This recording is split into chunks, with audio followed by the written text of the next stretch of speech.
আপনার যে কোনো সিদ্ধান্তে আপনার প্রিয়জনদেরকে সামিল করুন। সিদ্ধান্তটা নেওয়ার আগে সবার সাথে আলোচনা করুন, তারপর নিজের বুদ্ধি, বিবেচনা, বিবেক অনুযায়ী সিদ্ধান্ত গ্রহণ করুন এবং আলোচনা তাদের সাথেই করবেন যাদের জীবনে এই সিদ্ধান্তের ফলে সরাসরি প্রভাব পড়বে। আর সিদ্ধান্ত নেওয়ার পরে যদি সম্ভব হয় যাদের মতামতটা আপনি রাখতে পারলেন না, তাদেরকে একটু ব্যাখ্যা করে দিন যে কেন আপনি পারলেন না।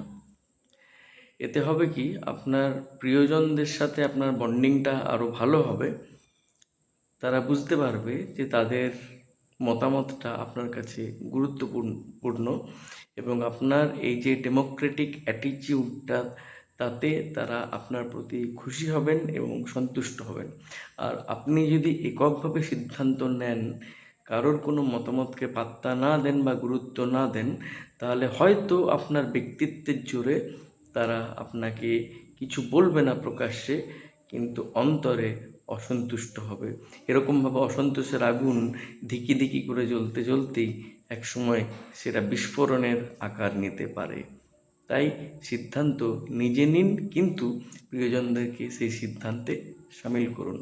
সকলে ভালো থাকুন, সুস্থ থাকুন, সুরক্ষিত থাকুন। শুভরাত্রি।